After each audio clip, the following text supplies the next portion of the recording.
What is going on, everybody? Welcome back to yet another episode of Fourth and Delusion. I know it's been a minute, but we're back, and we're back with some more great topics. Dino, I'll let you take it from here. First, let's get Go Birds in the comment section down below. Come on now. Go Birds, baby, all day. Got this nice new hat on. You already know. Come on now. Eagles repping over here. You guys could also write Jets suck in the comments. Whatever you want to write, you guys can, honestly. But Justin, go ahead. Back to you. What's the first topic? So let's just talk about everybody in the chat. Drop, Jalen Hurts not top three, real quick. Just get it out the way. We all know that, no big deal. But I want to get into the Super Bowl, obviously, because we missed that. I just want to say that I'm not surprised. I don't know what all the hype was about the Patriots. Oh, Drake made this and MVP that. That guy ain't shit. That guy played a bunch of weak ass teams. I can name you the quarterbacks and tell you how weak they are. Not only were they weak teams, majority of those teams ended up firing their head coach. If not before the season ended, right after the season ended. It was a fraud. The Patriots were frauds. Drake made ass. I mean, listen, I think we all kind of knew which way that game was going to go. We all kind of had a sense of direction and which way it was going to go, you know? I know all the Patriots fans out there were hopeful. They were holding on for hope. They were like, it could happen. You never know. A little piece of me kind of wanted the Patriots to win, just a little part of me. I wanted to see the underdog win, you know? I mean, I know you as a Jet fan could never root for the Patriots. Like, it's just, like it's not in your blood, you know? Yeah, I was going to say, at no point was I ever rooting for the Patriots. Did I want it to be an interesting game? Yeah. But instead, the Patriots just got stomped out. Final score was 29-13. I feel like the Patriots showed signs that they were going to lose throughout the playoffs. Each week, the team just struggled offensively, and it seemed like the defense, again, was what really was keeping them in there. I don't like the teams that they played during the playoffs. They played injured or weak teams. The Texans, I don't think the Texans should have been in there. CJ Stroud played absolutely horrible in the playoffs. I'm surprised they made it as far as they did. But that's a whole other story. We'll get into CJ Stroud next week. Bo Nix never got a shot to play him because he fractures his ankle. On the last play of the game before that, but yeah, that's suspicious.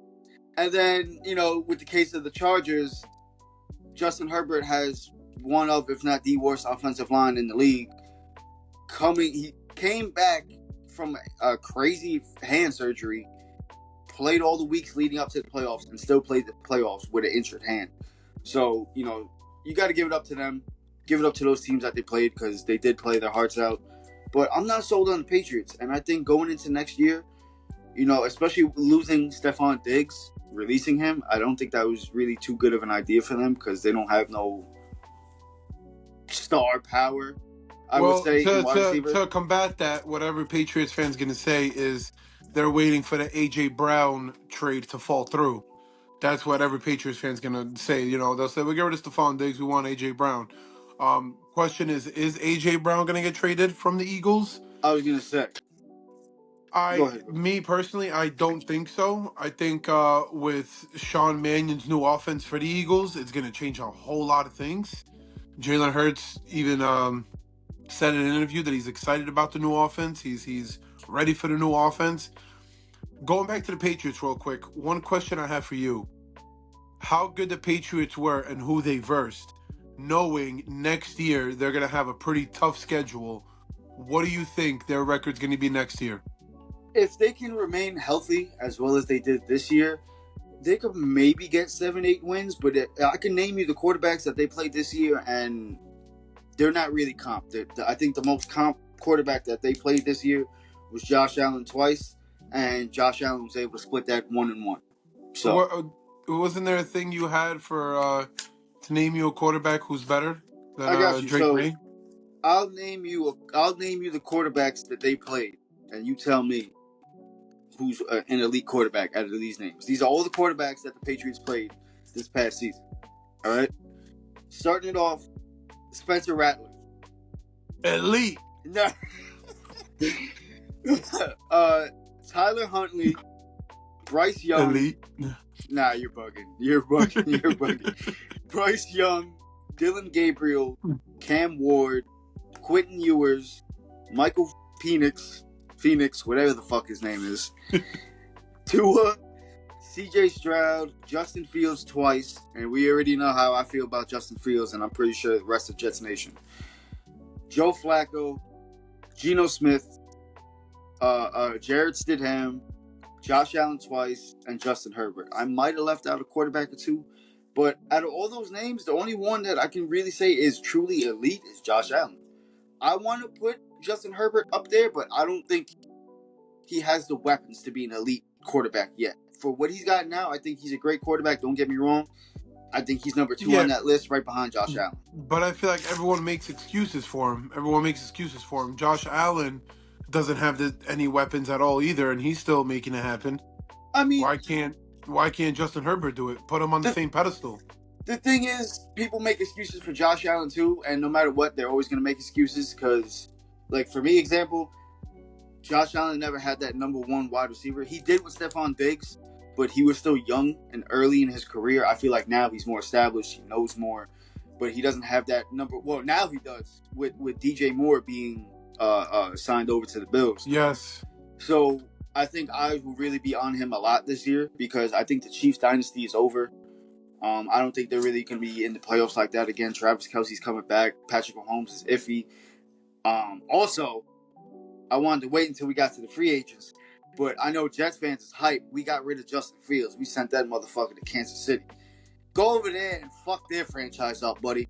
And watch, I know he's gonna become the next Sam Darnold story. Watch. Not Justin at all. Fields. Not at all. Watch. It's because people are gonna say that just because they like to talk shit about the Jets, but we didn't draft him. He was asked before he came. He was asked before he got to New York. Listen, doesn't matter if you're drafted by New York or if you just go play for New York. Once you leave New York, you become a star. You become a way better player. Sam Darnold. Yeah, only exception. Geno Smith. He's a star. Geno Smith had a few good years. Okay, thank you. So I'll bring that up later on in the podcast. Thank you for that. That was a bait. I baited you and you fell into the trap. Wow, you're a freaking master baiter, you know? That's crazy. That's crazy. Only on the weekend now. Fucking Zach Wilson. Where's Zach Wilson? He's the third string behind fucking Malik Willis, Quentin Ewers, and he's the third string. He left the Jets, went to the Broncos, never had a starting spot. Who else? Michael Carter the second went to the Eagles. I don't see him doing shit. Sauce went to the fucking Colts. Still didn't end the season with a pick. All right, listen. You can say that about certain players. You can't say that about all the players that leave the Jets because that's false. And that's just Jets hate. And Jets Nation knows about Jets hate. Every Jets fan has a friend or family member who likes to mock and hate on the Jets. But it's okay. Because it's the right thing to do.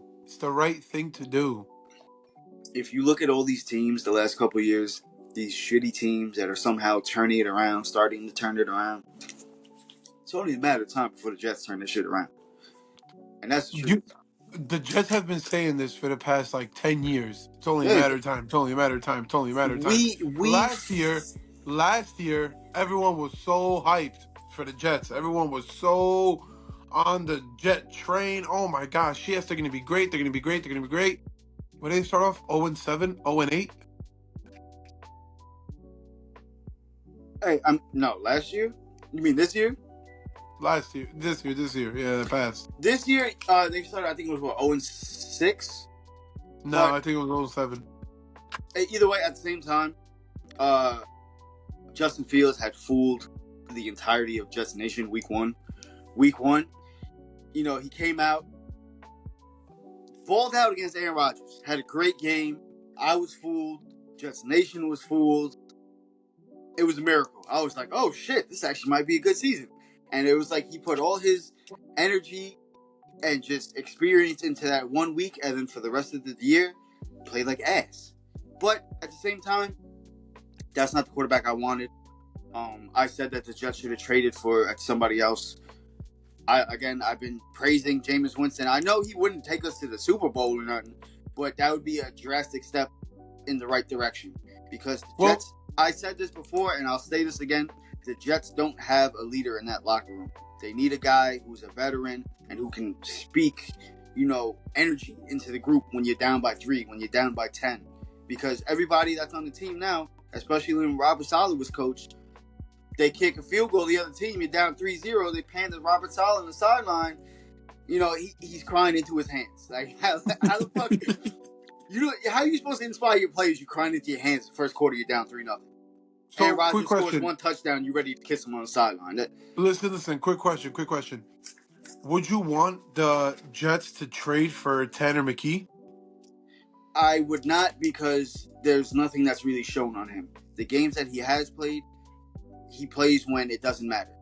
He has the same amount. He has the same amount of film on him as Malik Willis does. Okay, but Malik Willis actually played in games that did matter against actual starters. Most of the time, Tanner McKee played. He played with the backups on his team, on the other team. I'm not sold on him. I don't see that much from him. But I would not want to do that. Again, if I was willing to trade for a quarterback, I would go for Mac Jones. I would go for Jameis Winston. And there's another quarterback I had in my mind, but it escapes me right now. I would even be. You wouldn't as the Jets. Ready? All right. If I'm the Jets general manager, this would be my first move that I would do. All these first and second round picks that I got, maybe I'd keep like 1 or 2 for myself, but the rest of them, I would call up the Bengals and be like, here's 2 first round picks, here's 2 second round picks, here's a third, 7th, whatever you want. Give me Joe Burrow. But the thing is, like, it sounds good and everything when you say it out loud, but when you really think about it, Joe Burrow has an injury history. And, I think we can say that we have definitely a better offensive line than the Bengals. But okay, so hold on. Let me make it a little more interesting for you. Right?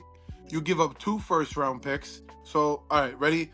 The Jets would give up 2 first round picks, 2 second round picks, a third, a 5th, and a 7th for Jamar Chase and Joe Burrow. I mean, again, it's pretty much the same shit because, let's say we do it, and week 1, week 7, week 12, Joe Burrow gets injured. So now all those picks just went out the window because now we don't know what the injury is, how long, how severe, and best case scenario, great. Now we have Jamar Chase, but who the fuck is quarterback? Oh, same shit as the last 5-6 years of the Jets franchise. This guy in seat number 362A, come on down and be the next Jets quarterback. Like, it wouldn't matter. They need somebody reliable. Somebody who has proven himself, and that's why, again, I say Jameis Winston, because yes, has he thrown a fuck ton of picks? Yes. But he's also thrown a fuck ton of touchdowns, and he'll make the game entertaining. That's what Jets fans want. Obviously, we want to win. We want to go back to the playoffs, but I know that shit is not going to happen right now. The quarterbacks that are available, you're not going to win a Super Bowl possibly with them, based off my opinion. But a Jameis Winston, a Malik Willis, a Mac Jones, even a Jacoby Brissett would make it entertaining to watch. They might win. That's how true it is. They might win.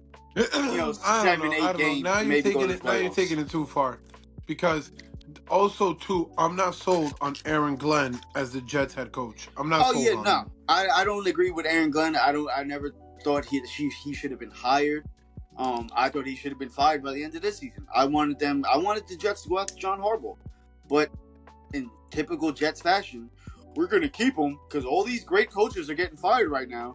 So we're going to keep our dumbass coach for another year, and then when we do shit next year, then we'll fire him, and then hire another dumbass coach. It's just like a repeated cycle. It's a repeated cycle. But that also brings me to my next point. If the Jets were to hire the right coach, they can turn the franchise around. A lot of the problems with the Jets are not the players. It's the coaching staff. They continuously hire the wrong coaching staff, and they're wasting the young talent on the team. such as Brees Hall, Garrett Wilson, Sauce Gardner. A lot of the players that were on the team that were wasted talent and are wasted talent. Yeah, So yeah. I don't think a big change is To really be going to honest, happen. like that's why all these talented players that do go to the Jets that don't have a career with the Jets, they're coaching malpractice. You know that's literally what's happening. And Yeah, then they like go to these other teams. They go to these other teams where there's a culture, there's a team. Their coaches know what they're doing. It turns out to be completely different. Turns out to be completely different. You unlock the player's new ability. Whatever he was able to do before, he's able to do 10 times better now because you're putting him in the proper scheme, in the proper fit. You're not a just lot of it. sending freaking AJ Brown on hitch routes for 50% of the game and expecting, something good to happen. I mean, a lot of it has to do with not even the right schemes. It's just the energy in the building. If you guys are constantly losing season after season, players are not going to be excited to go back out every week and be like, "Oh, great, we played the Ravens last week, got our ass kicked, and now we play the 49ers next week." Great, like that's not. If you know your team sucks, it's not. You're not excited. You're not trying your best to be out there and ball out. But to switch over back to Sam Darnold, for example, Sam Darnold was drafted by the Jets and possibly, arguably, one of the worst time periods for the Jets with Aaron. I was almost going to say Aaron Glenn. Kind of, seesaw of who's worse. But Adam Gase, in my opinion, was possibly the worst coach the Jets ever had. I think Aaron Glenn is second, right there. But we wasted Sam Darnold for 3 years. He left, went to who was it? Went to the Panthers, right? And let me tell you, the Panthers QB room at that time was consisting of Sam Darnold, Baker Mayfield, and Bryce Young. So 3 of those quarterbacks. Who was the third one? Who was the third one? Bryce Young. So you're telling me the Panthers at one point had Baker Mayfield, Sam Darnold, and Bryce Young. Mm-hmm. That is insane. That is wow. They Okay. looked at Sam Darnold and Baker Mayfield and they said, "Nah, we don't need them. Bryce is our guy." Besides the point, Sam Darnold went there, and I think he finished this season. Shit, I didn't write it down. Oh no, I did. I have it in red ink, so it's fucking me up. Went to the Panthers, finished the season with an 8-10 record. He lost his starting spot after that season.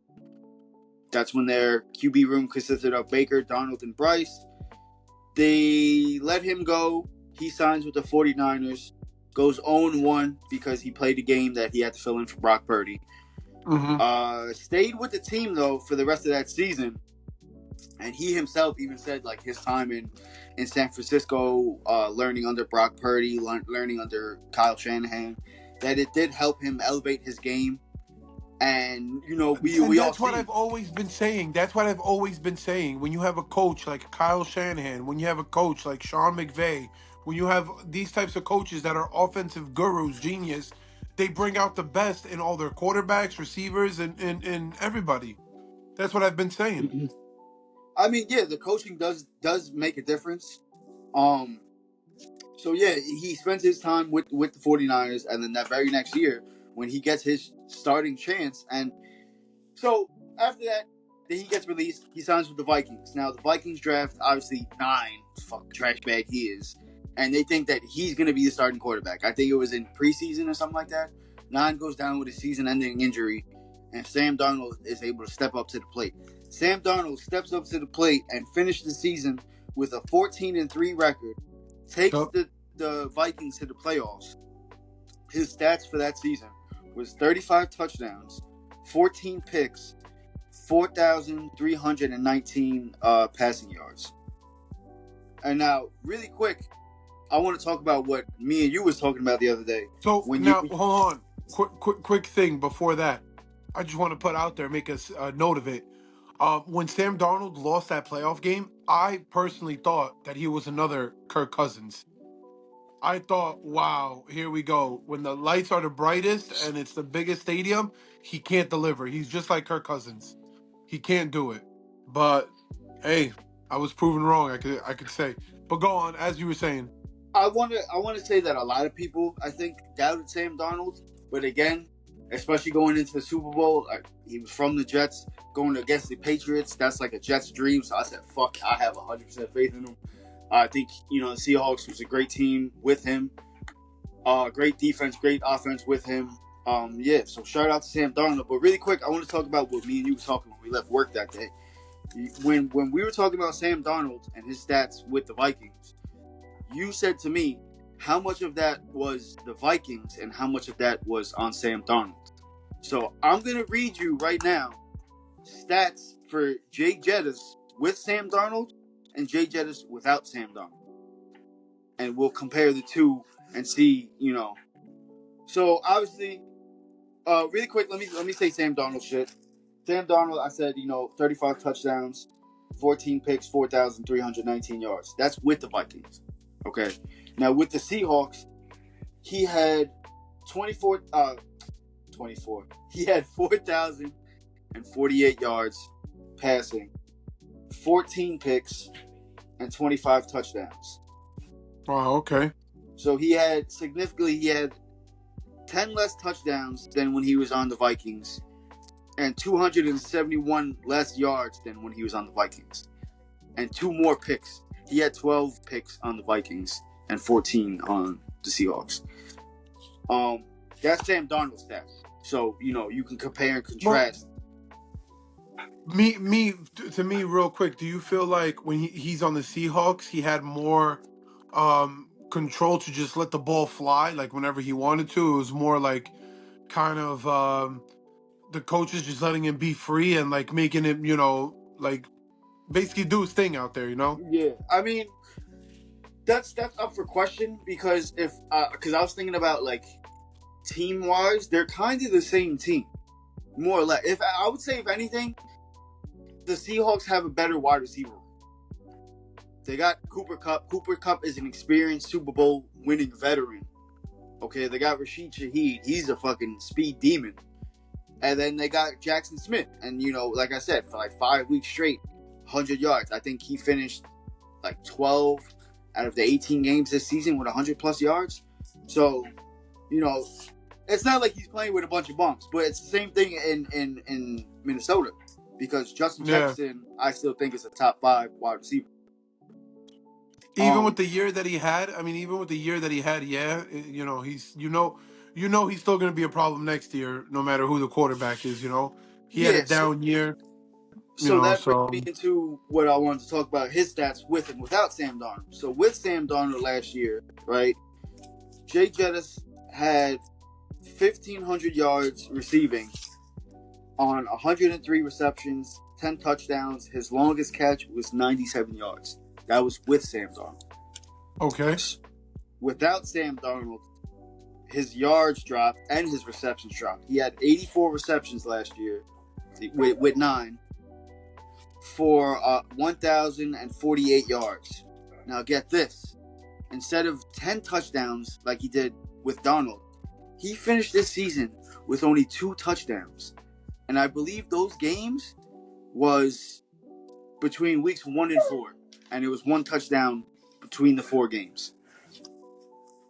And his longest catch was 50 yards.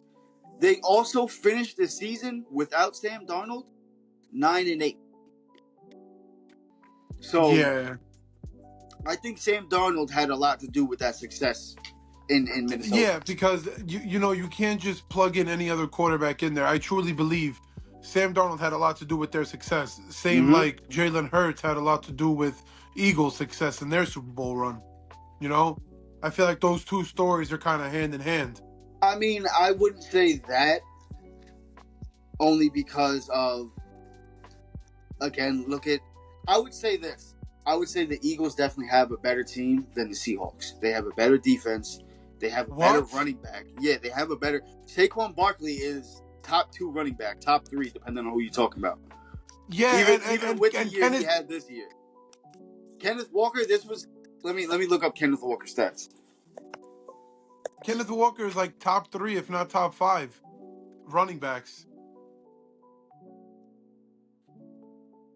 I wouldn't say that he's better than Saquon Barkley. I would say he's up there with Saquon Barkley. Receivers, they got the same duo receivers like the Eagles have, same exact.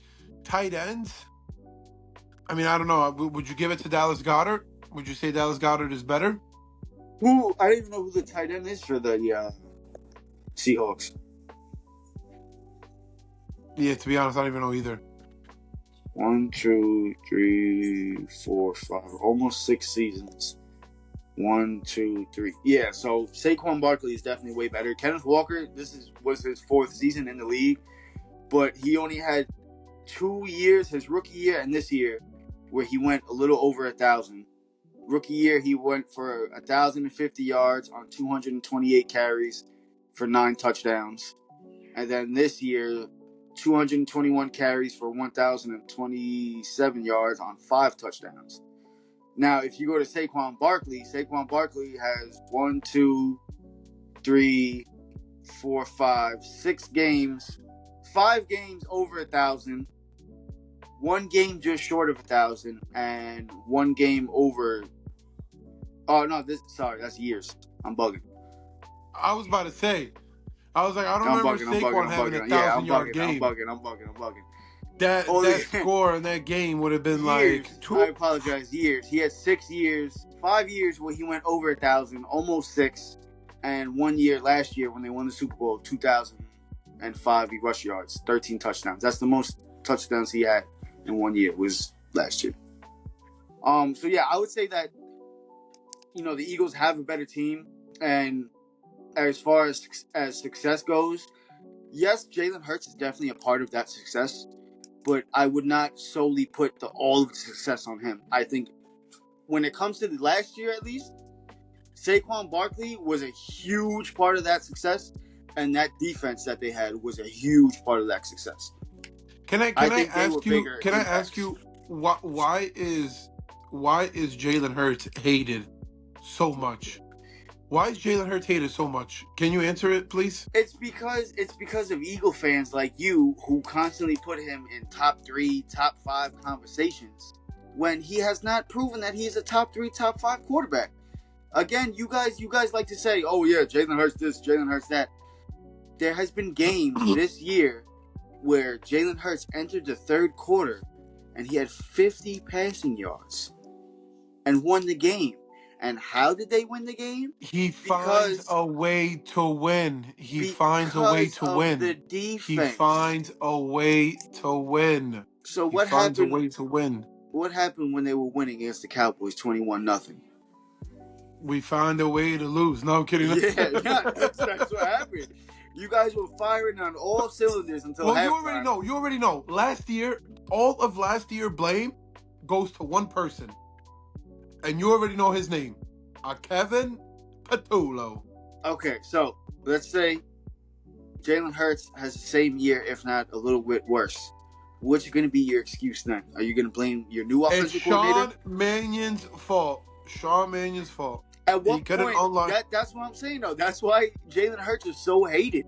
Because the Eagles fans like you. It's like, to us, at what point do you guys start putting blame on Jalen Hurts? He throws 4 interceptions. We're gonna see this year. We have to see this year. This is the make or break year for Jalen Hurts. This is his year to prove that, yeah, me going to the Super Bowl twice already wasn't just a fluke, but watch me do it again. And I guarantee you, if he does it again, every single hater out there will still find another reason why to hate on Jalen Hurts. I don't know what it is. Because I can say if he has a worse year, or the Eagles as a whole team have a worse year than last year or the year before, Eagles fans' number one go-to will be, but we didn't have the same defense. We traded all our best defensive players. So again, it's no matter what Jalen Hurts does, he will never. I told you this in previous podcasts. Jalen Hurts could go out into the busiest street in Philadelphia and shoot somebody in the face, broad daylight. He's not going to jail because Eagles fans will not put any blame on Jalen Hurts. One thing that I have to say, you talk about the Eagles defense. You're over here saying that our defense isn't going to be the same.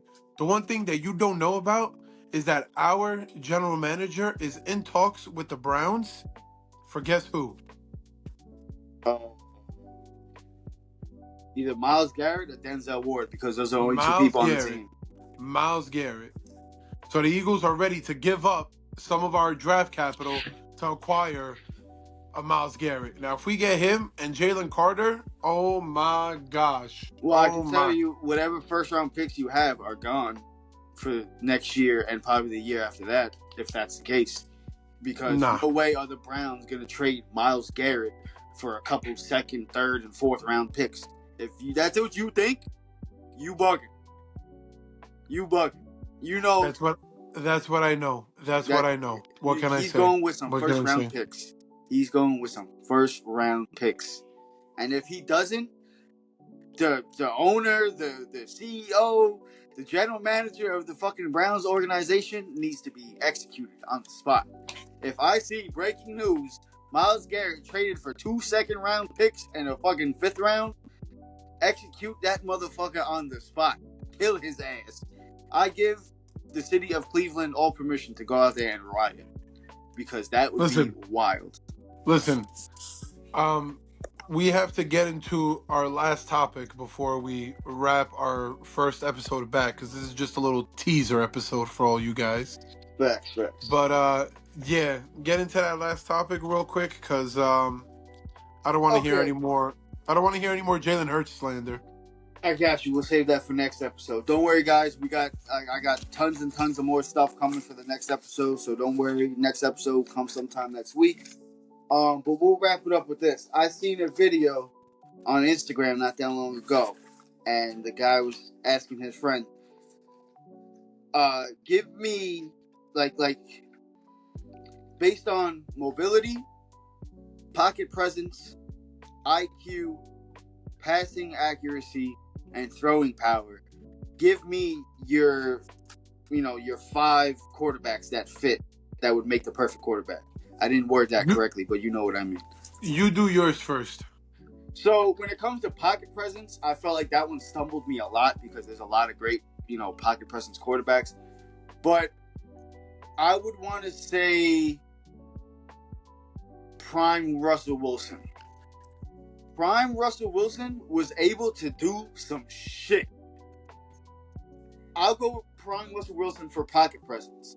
When it comes to IQ, I'm going Tom Brady. Tom Brady had IQ like nobody else.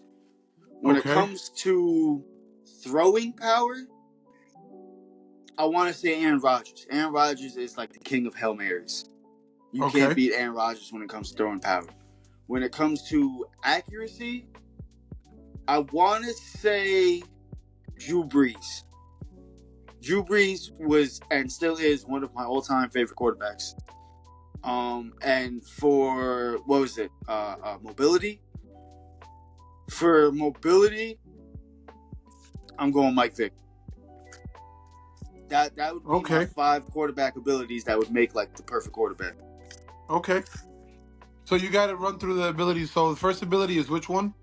Pocket presence. Pocket presence, the awareness in the pocket.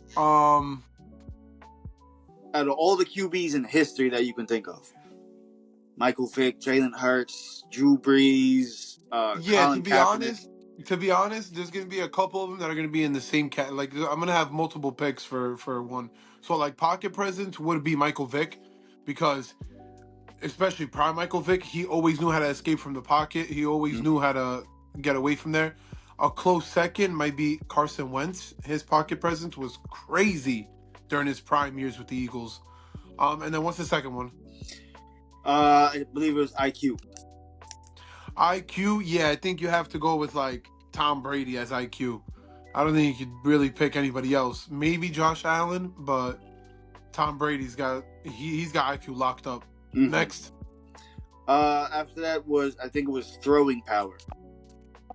Throwing power, with that, I would probably go with throwing power. I mean, I did leave out Mahomes. Mahomes could fit into any one of these, because Mahomes is, a top tier quarterback. I'll take Mahomes on that one. I'll take Mahomes on that one. Number 4 would be accuracy. accuracy from back then and now. Wow. Fuck it, I'm gonna choose Tom Brady again with accuracy because he used to Yeah, fit no. that ball in some tight spots. Yeah. And I would go with the last one is we did pocket presence, mobility. Was it mobility? I think it was mobility was the last I think one. mobility's the last one. Mobility, Mike Vick or Jalen Hurts. Because Jalen Hurts' mobility is elite. Jalen Hurts over Lamar Jackson is crazy. Yeah, and Is mobility, yeah. crazy. Yeah. That's crazy. Last thing before we sign out right here, because we're gonna get into it in the next podcast. But we just want you guys to really think about it right now. Who do you guys think is the better wide receiver? That's crazy that he Devontae tried to fit Smith this in here. on the Eagles? Devontae Smith on the Eagles? Or Garrett Wilson on the Jets? Drop your comments down below on who's better and why. I already know who's better and why, but we're gonna let you guys know on the next podcast episode. I was Justin, gonna say if you got, we're gonna get into this on the next podcast episode, so don't you worry, chat. We'll talk about this more. But yeah, so without further ado, also too in the comments, if you guys want, you could put your 5, QBs that you would fit in those brackets of accuracy, IQ and stuff like that. But another podcast is on the way. Like I said, we got tons and tons more to talk about. More trades, continuously happening. Next week we'll talk about other stuff. Maybe a little bit more into the Super Bowl because we got off track in some things. Free agents, teams, people moving there, teams moving there, all that fun stuff. As always, if you liked our podcast, please make sure to like, share, subscribe. Share to your cousin, your uncle, your sister, your niece, your neighbor next door, whoever likes comedy, whoever likes football. Show your dog, your goldfish, your people at your job. But yeah, as always, guys, we appreciate you tuning in. And Dino, take it away. Yes, next week also on the episode, we're going to talk about the Jets, if they should draft Averill Reese or Sonny Styles. Tune into next week's podcast episode. And also, don't you guys ever forget, the one main thing on this channel is to stay delusional. See you guys next time. That's right.